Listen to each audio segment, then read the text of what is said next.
Alright, what's going on, guys? So today I'm going to show you a good replay in the STG. And this is honestly one of the easiest games I think I've ever had in this tank. When I first bought this tank, guys, I wasn't wasn't sure if I made a mistake or not. It's a really good tank, but I was just having some crappy games in it, and I was getting overpowered in a lot of situations and basically just being too aggressive. So on this map, guys, Fisherman's Bay, it's an interesting map. Okay, it's not a map that I'll get and be like really excited about if I'm in a light tank or a medium tank, and I especially hate it when I was in a heavy tank because I didn't like this alley over here. But I think it's a very well designed map. Unlike a lot of the maps that I don't really like that much, this map is designed very well. And they kind of, when they did the HD update and the whole remodel, they kind of changed this middle of the map. And now all the power is gained from the middle of this map, which I believe is kind of the way it should be. So I'm going to poke up here, and I love this spot, guys. This is basically where I come up, and I see this ELC over here, and I wanted to get a shot on the Progetto, which I do. I'm okay trading one shell with a Progetto because he's an autoloader. If I can get one shot in, and he can only get one shot in, that means that's a good trade-off. But I'm not going to continue to do that because I don't want to lose my health. Now I see an IS-3A over here that appears. I'm spotted. And there's like 5 tanks up here. So I know this is going to be a decent game because I know people are going to want to try and trade shells. And I'm thinking that using these bushes, I can get first shot and get back to cover, which is basically where a lot of this game goes. I do like 4,000 something damage, guys, and I'm really just sitting here basically the whole time. And that's why I wanted to emphasize that this is honestly one of the easiest games I think I've ever had in the STG.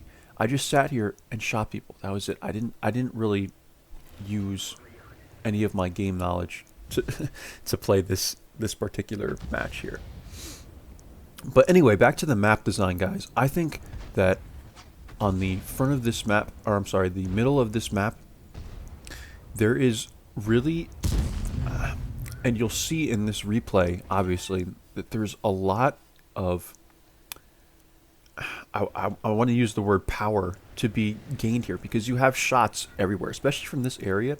You'll see that I get a lot of shots down on the heavies. And it's very important because even a couple shots from this tank, given its alpha damage at I think like almost 400, right? Its alpha damage is 390. You could take a lot of HP away from someone in just one hit. And that's really going to help, you know, this side of the map where the heavies are. Also, in my ELC even, which you'll see our ELC doing, it's very easy to scout the west side of the map because you have a lot of bushes. You can get into these bushes here. You can get a little closer, and there's like a little bush where this panther is. There's also a bush in the actual valley, like right here by this rock. I think that's where the panther is actually right now. And it's very easy to scout that side of the map. From this side, I should say. From the other side, it could be a little more difficult.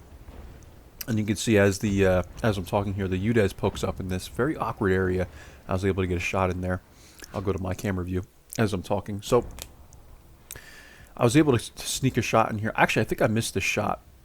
No, I think I hit this one. Yeah, so I'm able to hit him there, and that was a pretty lucky shot. This guy just doesn't have very good awareness, guys. I don't know why he is in this spot here. It's not a very good area to be in. But in any regard, guys, I was just saying it's very easy to scout this west side of the map. Now, if you spawn on the south side, it is not as easy because there's not as many bushes to get to, and oftentimes if you run out all the way to this mid area, you're gonna get lit. So that's how I feel about the map, guys. I like it. I just tend to not have great games on this map, so it's not like one of my favorites. But I do think the map is well designed, so I will actually give that to Wargaming that this was okay. Now I spot this SU-130, and this is another kind of rare occurrence, guys. Normally you don't see like any tanks running right through here, especially slower TDs.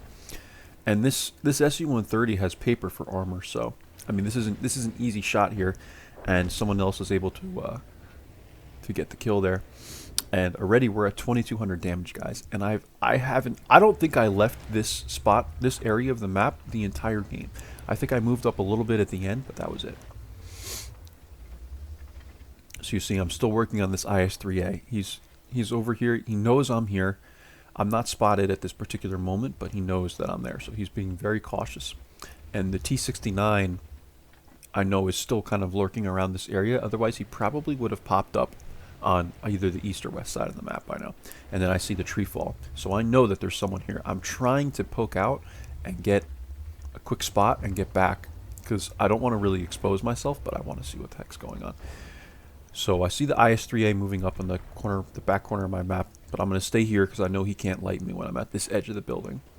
And then I'm going to give a quick look. I'm just waiting for this UDES to expose himself, because I know I can get a kill shot on this guy very easily, because it's very, very close to me. So just kind of monitoring the area, guys. You know, just looking. I'm looking for shots, and then I see the IS-3A. And now I know that I wasn't spotted yet, just the way I pulled up. So I take time to take my shot there, and then he backs up, and then I wait to get unspotted. I was going to get another shot in, but this he backs up to where this building is covering him. And then I see the UDES pressing in. I don't know why he would do that, and I'm able to get a shot on him there. I don't think, you know, a lot of this game, guys, was just a few shots that I got anyway were on players that just weren't very good. And like I said, that happens in random battles. Oftentimes, though, I was kind of surprised that Artie hit me for 138 there, given that that splash like wasn't even close, but is what it is, guys. I'm very surprised when I watch replays on YouTube of some of the best games in these tanks, because oftentimes, guys, well, I guess I shouldn't say I'm surprised, but oftentimes in those games where they have like 8,000 damage in like a tier 7 tank or something like that, they're farming like someone who's AFK, or you know, someone who's flipped their tank or something like that. And one replay I watched yesterday, this guy farmed 2 AFK tanks and a flipped over tank. And I just found it absurd that, like, you know, I think I'm lucky when I get into games with bad players like this, but, you know, these people somehow get into games where, you know, 2 people are AFK and they're able to farm like 2,000 damage. I don't know how that's possible, but I guess it happens, guys. So I'm able to get a shot in this IS-2, and I'm looking for another shot, and I was actually able to get it through like the hay bales there. Very important lesson here, guys. Just because you can't see the red outline of the tank, know what you're firing through. I obviously know, like, sometimes you'll get like these fences or these walls. You have to know where you're shooting. And in that given, I'm actually going to go back and replay that. In that given scenario right here, I knew that my shell was going right through that hay bale. And obviously, you know, that's not going to stop a shell. But because it's blocking the tank, technically I won't get the red outline. But you could still take the shot, so take the shot, guys. And I'm able to get the kill shot there. And, you know, we're doing really well here. I have 3,400 damage and 800 assist damage. And this is already a great game for this tank. Normally I average like something like 1,500 in this tank or so. So I'm very happy with that. And I now move up. Now, this was, I don't want to say this was a mistake, because I'm able to get a shot here on the T-69, but I did not know that the T-69 was an autoloader like this. I didn't know, like, I had no idea what this tank was capable of. So in my view, I know he's reloading now, so as he comes around, I take time with the shot. I make sure I see my marker come up, and I take the shot, and I kill him. And yeah, guys, I had no idea that the T-69 was had like a shell like that, or a magazine rather, an autoloader, whatever you want to call it. I did not know it was capable of that. I thought it was just a regular, you know, reloading tank. But I'm able to get a shot on the AMX there. I had to take it quick because he was getting behind the rock. But yeah, I almost got clipped out there, guys. I'm at 6 health now, and I was very, very lucky to stay alive here, and I'm able to clean up the T-69. But it's a good lesson to learn, and now I know the T-69 has a gun like that. So, and now I see in the chat that these guys are like, this Scorpion is like, you know, using some foul language and stuff. So I'm just staying here, and then eventually I get in the chat and I say, listen, guys, I'm the one carrying this game. Not to toot my own horn, but just spot and let's get the W, because, You know, people are getting really toxic in the chat.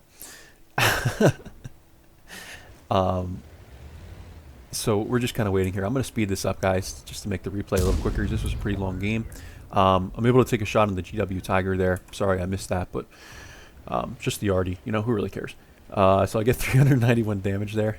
And we're just kind of waiting for this game to close out. And I didn't get any more damage here because I didn't really want to leave this area. I was at 6 health.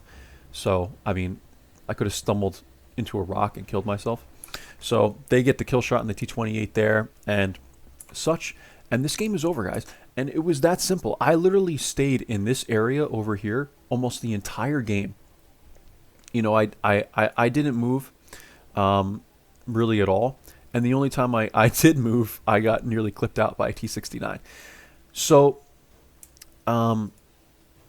that's pretty much it for this replay, guys. There's nothing more for me to say. I don't really have any end game, you know, facts to bring you or anything like that about the map or about this particular game. It was 4,500 damage, almost 1,000 spotting damage, and that's it, guys. This spot is very, very powerful if you are in a medium tank such as the STG guard because of the alpha damage. You know, you only need one shot to, you know, make a really big impact because you can do like 400 damage to a single tank, and then they'll probably get away from where you're shooting to get safe, but. You know, a spot like this is very overpowering in a tank like this, in a high alpha medium, or even, you know, a TD that has a turret, like maybe the T-28 prototype I could think of for one. That would be really nasty there. It's got high alpha damage. So that's it, guys. I hope you enjoyed this replay of the STG, and this is probably the best game that I've ever played in it. 4,500 damage. There you go, guys. I'll see you in the next one.